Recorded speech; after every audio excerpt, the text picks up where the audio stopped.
Նախընտրական, նաև հետընտրական շրջանն աչքի ընկավ գնաճով, որոշակի ապրանքատեսակներ միանգամից թանկացան մինչև 50 դրամով։ Այն ինչ նկատել են սպառողները հաստատում է ազգային վիճակագրական ծառայությունը։ Ամփոփելով առաջին եռամսյակը վիճակագիրներն արձանագրում են։ Նախորդ 3 ամիսներին գնաճը կազմել է 1,4%։ Ծառայության նախագահի խորհրդական Գուրգեն Մարտիրոսյանն ընդգծում է, որ 5,2%-ով աճել են սննդամթերքի եւ ոչ ալկոհոլային խմիչքների գները։ Թանկացել են նաև այն ապրանքները, որոնց շուկաներում մենաշնորհ կա։ Եվ շաքարավազ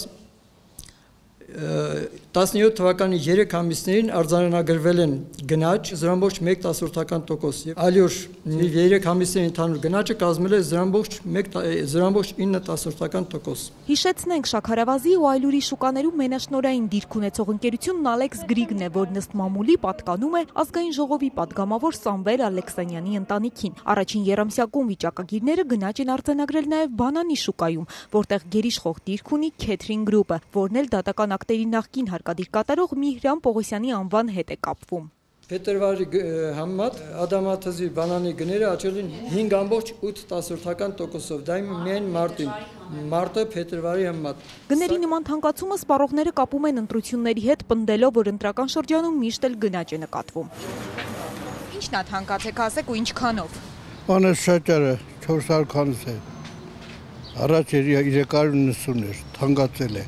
Ամեն ընտրությունից հետո լինում են այդպիսի բաներ եւ ես չեմ զարմանում։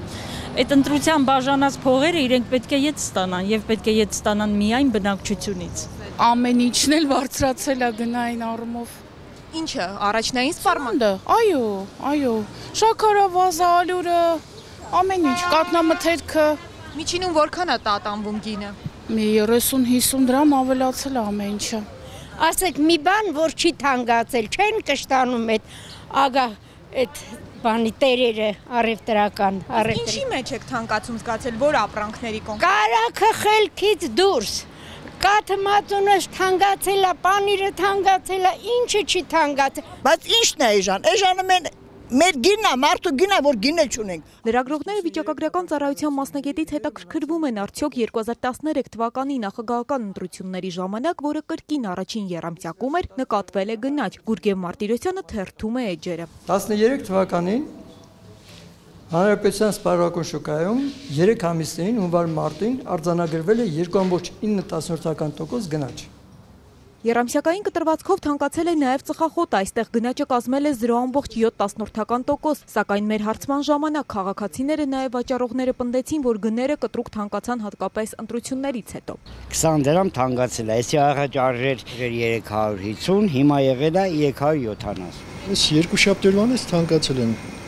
մի քանի տեսականի, Ֆիլիպ Մորիսից օրինակ Մալբորոները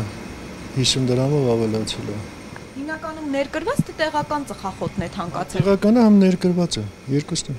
Տնտեսական մրցակցության պաշտպանության պետական հանձնաժողովի նախագահի խորհրդական Գայանե Սահակյանն ազատության հետ զրույցում նշեց, որ գերիշխող դիրք ունեցող առևտրային ցանցերում իրականացվող մոնիտորինգի ընթացքում որևէ խախտում հանձնաժողովը չի հայտնաբերել։ Վերջին թարմ արդյունքներով էլ, որոնք այսօր են ստացվել, գները հիմնականում կայուն են մնացել։ Հանձնաժողովը որևէ գերիշխող տնտեսվարողի կողմից չարաշահումներ չի արձանագրել շուկայում եւ որևէ գերիշխող տնտեսվարողի վարքագծի հետ կապված վարույթ չկա հարուցված այդ։ Թե բանանի, թե այլուրի, թե շաքարավազի։ Այո։ Արձանագրված գնաճն արհեստական չի որակում ֆինանսների նախարարը։ Այսօր կառավարությունում լրագրողները Վարդան Արամյանին հարցրեցին. օրինակ, ինչու է թանկացել շաքարավազը եւ արդյոք խոշոր գործարարները փորձում են հետ բերել քարոզարշավի ընթացքում կատարած ներդրումները։ Դժվարանում եմ ես դա ասեմ, որովհետեւ որպեսզի ես դա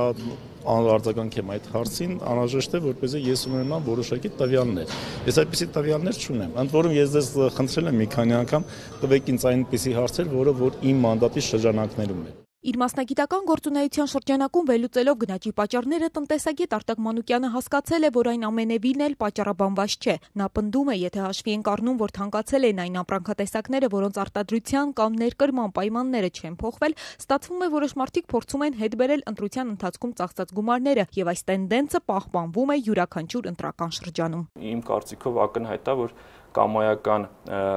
տնտեսությունում չկա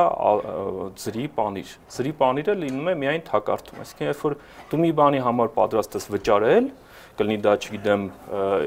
քվ եւ այլն, ինչ որ մի տեղից էլ դու պետք է այդ ծախսերը փորձես փոխհատուցել, հա, սա ռացիոնալ վարքագիծ է, որը որ կամայական տնտեսվարող պետք է գործի եւ Հայաստանն էլ էս ռացիոնալ վարքագծի մեջ տեղադրվող երկիր է։